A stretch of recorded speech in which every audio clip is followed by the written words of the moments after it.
Conversations with Chinenye. Hello to my amazing viewers. How are you all doing today? We have an exciting conversation lined up for today and a special guest. His name is Matthew Ayibakuru. Actually, I should call him Dr. Matthew, because he has a PhD and he's a subject matter expert on these issues. He's a governance advisor for the Foreign Commonwealth and Development Office, which is an arm of the UK government. He has about 15 years experience working on governance, elections, civil society, nation building, and he's also from the Niger Delta. On this conversation series, we try to have people who are very passionate about the nation, the continent, and people who are not just, paying lip service, but they're actually walking the talk. And it's tough to love Nigeria, honestly speaking. In fact, I'm at a point where I'm feeling a little bit overwhelmed. Just thinking about everything going on with the economy, insecurity, and just the challenges. And it can be very difficult being patriotic, being a proud Nigerian.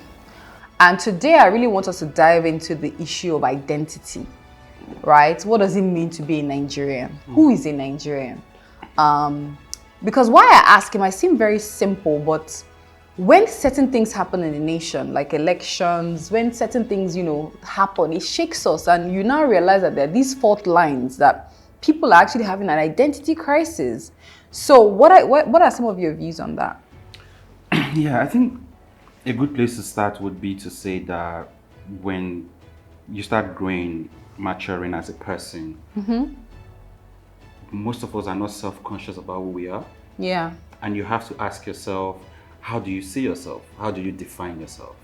And for me, I've oscillated a bit. So when I was younger, I used to define myself first as a Nigerian, and then I defined myself as an Ijaw person, and then I defined myself as African. So Nigerian, Ijaw, then African. That was how I saw my identity. Okay. Over time, that has changed. Okay. And I think at the point where I was going through my academic work and undergoing my PhD studies, I started feeling more African before Nigerian, and then Ijaw. Okay. I think recently, I feel like I have like a joint perception of myself as Ijaw and African before Nigerian. Okay. And the reason is very clear. The parts of your identity that you feel most in touch with defines how you see yourself. Absolutely. And I think that as who have grown into our 30s or thereabouts in Nigeria, we really struggle to get in touch with the idea of being a Nigerian. Yes. We've struggled to see the benefit it provides our identity. If you've traveled abroad and you've gone through immigration and you see how you're being treated just because you're Nigerian, you struggle to see the very inherent value of being a Nigerian. But when you see yourself amongst Africans, it's an identity you can relate to so quickly. There's this joint history that makes you feel like you're part of a broader, big picture. And of course, as an Ijaw person, the more I associated with my people, I wasn't born within my tribe. I moved there for university. But the more I started associating with them, I saw myself as an Ijaw as well. And so I think the identity thing depends on how best you relate to these different identities that define us as a people. All right, so this is very interesting. And I like the fact that you talk about being Ijaw. A lot of people, when they see a picture of an Ijaw youth, what comes to their mind, sorry to say, is maybe a militant, an activist. But I look at you, in fact, I didn't even introduce you properly. I'm supposed to say Dr. Matthew, right? Because you're an intellectual, you're someone who is well-read, exposed, traveled. Your demeanor is very calm, although I know that there's that fire inside. You know what I mean? So the point is, I mean, what can you say about what it means to be an Ijaw youth in Nigeria and being an ambassador? Because in a way, you are an ambassador for the tribe, What can you say about your history, the history of your people, the struggles and challenges that you've had as it relates to even being part of the Nigerian entity? I think, look, I wouldn't blame you or anybody who hears I'm from Ijaw and then thinks militant or any of that. And that is because for people of our generation, the first exposure that Nigerians had to the Ijaw tribe was the movement of the Niger Delta people for liberation. You know, it started with Ken Saro-Wiwa, and then it moved on to the era of militancy and all of that. And that is the Ijaw that people were introduced to in our generation. Long before that, we had people like E.K. Clark and others who had been nation builders, part of this struggle to build Nigeria at the beginning. But then there was a lull, and then the next part of the Ijaws they were kind of exposed to is this part. As an Ijaw person, this is what I would say. And I think my perception of this is not limited to the Ijaw tribe. Okay. The Nigerian state has proceeded in a way that makes people assert their identity without the state necessarily recognizing that identity. Okay. So it's almost as if you don't shout, if you don't make a point, if you don't say, I am here. I'm very sorry to use the example, but when I was in university, my lecturer would always say that whenever people sit in class, if anybody who is not tall is seated at the back of the class, they always get troublesome because they want people to know that they are there. And I think the Nigerian state has put us in that backseat situation where people have to struggle to assert their identity. And if you had, as a state, recognized people's identity and respected it and apportioned what is due to people based on their tribes, then it's easier for those people to connect to the state. Yeah. But we now have a situation which I think is a challenge for nation building, where if you're quiet, if you're peaceful, say the Ijaw tribe, for instance, if I went into any sort of socio-political setting in Nigeria and I made a demand because I'm an Ijaw person, the Nigerian state is less likely to listen to me, my current identity as a person, than if I picked up a gun and I said, I'm a Niger Delta son and I need this. And then the state will say, okay, let us listen to you. And this is problematic. And I see that with what the struggles we see in the Southeast. We had some struggles in the Southwest. We've had issues in the Southeast that escalated into terrorism. But we are going to struggle to build an identity as a nation, build the state, if the only way people's identities are respected is through a struggle, is through some bit of violence. The Niger Delta people, the Ijaw tribe that I'm from, I can name 10, 20, 50 people off the top of my head who are like me. But the Nigerian state doesn't recognize us. The people Nigerian state recognizes are the ex-militants, are the people who've taken arms, who have engaged in kidnapping and all of that. And while I cannot and should not rationalize that, it almost seems like you need to do that within the context of Nigeria for you to be respected, for you to be listened to. Conversations with Chinenye. I shared with you during the last elections that I was really, really surprised to see some of the things that happened in Nigeria, in states like Lagos. Very cosmopolitan, you know, people who have lived with themselves for many years. They've been neighbors, they've gone to school together. And on election day, people were fighting themselves because of identity. They say, you look this way, you look this tribe, and because of that, they fight you. And so it made me almost scared, like, because I'm someone who are very passionate about nation building. I don't think about states. When I'm making, you know, contributions, impact, it's all about, you know, starting from Abuja, Lagos, all around the country. You just do your work. You don't look at, oh, I have to go back to the Southeast because I'm from the Southeast. But when you start hearing those kind of things, people are saying, go back to this place, go back. And people are like, but I was born in Lagos. This is the only place. I don't even know. Some people don't even know how to trace their states. You know, so that shows you where we're coming from. And that shows you how even our politicians, some of them, not all of them, but some of them try to weaponize that. You know, they know that it's easier to just find something to divide people. They then forget about the issues and the policies and things like that. And then they start fighting against one another. Now, this leads me to the question around equity and fairness. Because, you know, when we discuss a challenge, we try to say, what are some of the solutions we can prefer? How can we make Nigeria a more equitable and just society and nation? Very good point. And I'm happy that we're having conversations around the solutions to this as well. And just listening to you, the first thing that drops in my mind is that we have to create a scenario within the country. And I have to say it's happened a few times, not enough times, where people are able to connect the benefits that come to them as a people or as a person to them being Nigerians, not what part of Nigeria they come from. If I state take a step back and I reflect, and I think all the opportunities that have come to me or anything that has happened good to me happened because of my identity as an Ijaw person more than my identity as a Nigerian. Wow. Then we will have a situation where people will always fall back to those ethnic lines, because that is where you're able to get benefits from. Yes. But if I get a benefit just because somebody sees me and says, this is a very good Nigerian, I'll give you this appointment. Yes. You're a very respected Nigerian, I'll give you this business. You're a very great Nigerian young person, I'll give you this scholarship. Then people will start connecting to their identity as a Nigerian, because those are the inherent ways in which they get their benefits.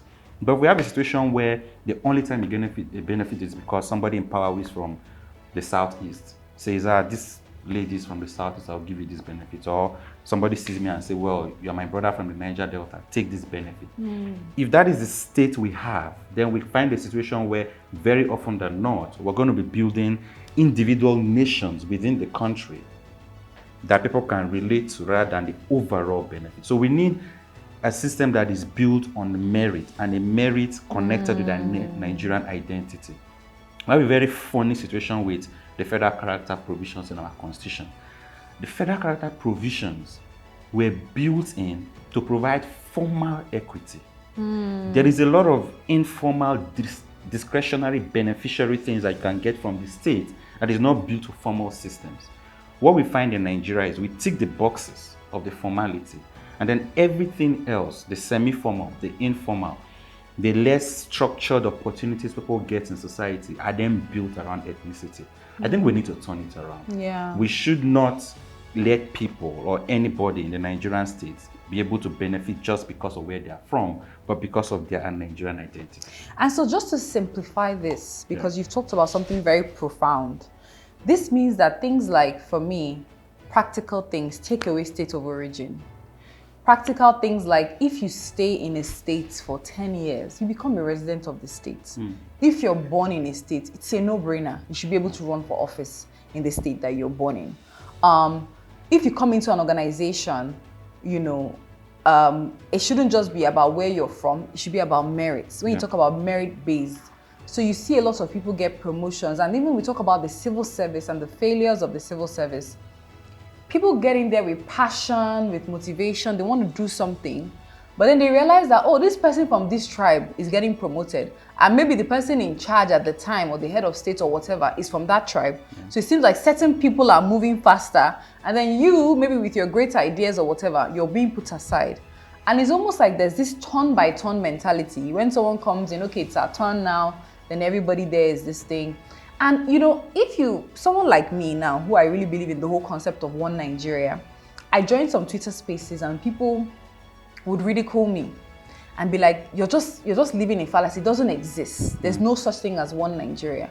You're just being naive. Or some people even insult you and say you're part of the beneficiaries of the system. That's why, So do you think one Nigeria is a myth?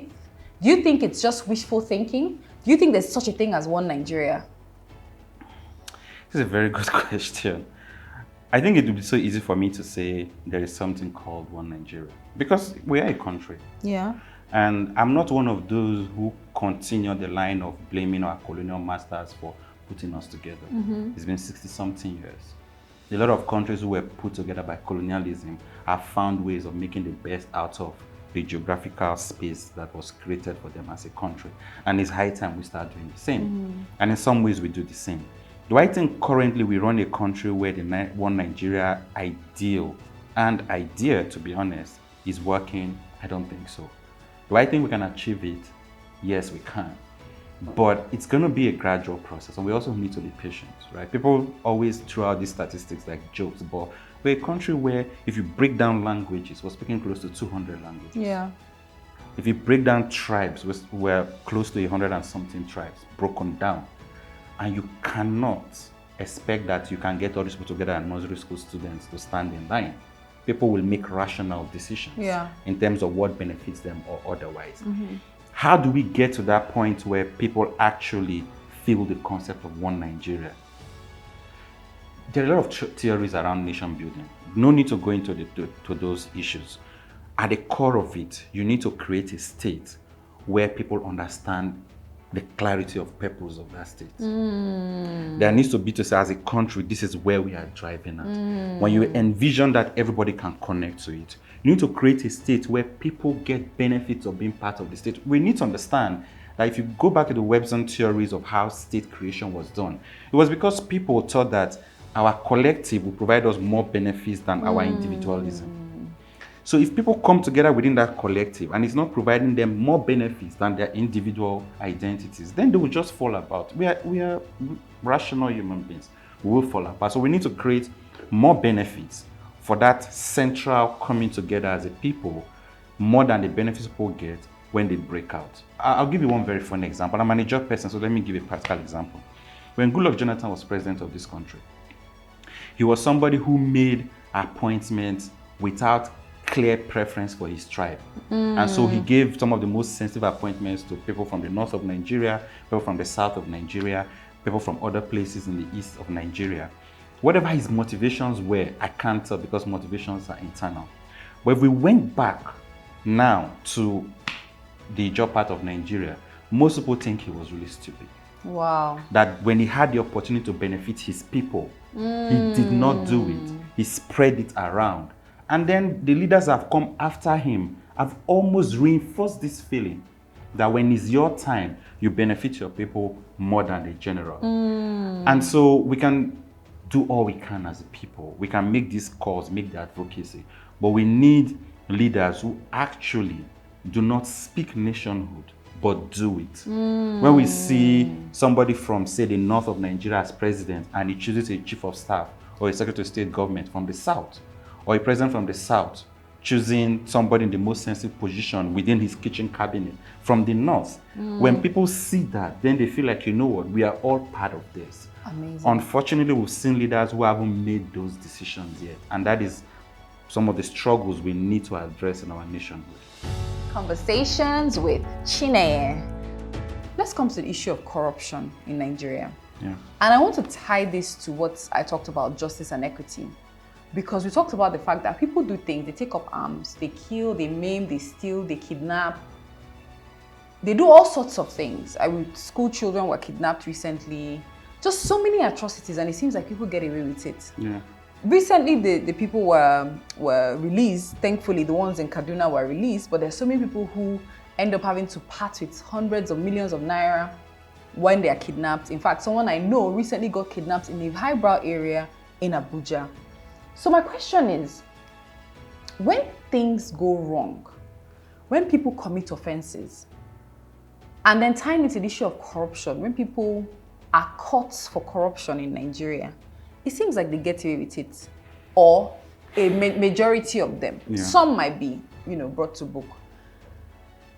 That then makes people feel emboldened in what they're doing. And if people feel like, okay, others are getting away with it, it's like license to continue. What can we do to strengthen, our enforcement, justice, access to justice and enforcement of the punishments, or, even just the diligent prosecution of crime in our country? Well, this is a bit of a funny question because my PhD was of anti-corruption. Wow. So you're a subject matter expert. And it's so interesting because when you look at the theory of it, the answers are very simple. So all the basic theories around formally punishing corruption says that you have to make the cost of corruption more expensive than the benefit. So when somebody is thinking of going to engage in corruption, the person makes a rational choice between what I would suffer if I did it against what I would benefit if I did it. And if in any context, the benefit, the potential of getting away with the benefit is higher than the potential of being caught and punished, rational people will go for the act of corruption, because like you've very vividly shown in Nigeria, if somebody is thinking of stealing public funds today in Nigeria, they will think, if 100 people steal public funds in Nigeria, maybe 5 get caught, right? So there's a 95% chance I will get away with this. So they will likely do it. How do we address it? Whenever we talk about the corruption conversation, unfortunately, we tie it to EFCC, ICPC, the basic anti-corruption institutions. They are important, they are significant, but they are just a tiny bit of what you require for accountability to work in a society. So if you go through the whole breadth of it, the first thing you need to solve is how society itself sanctions corruption.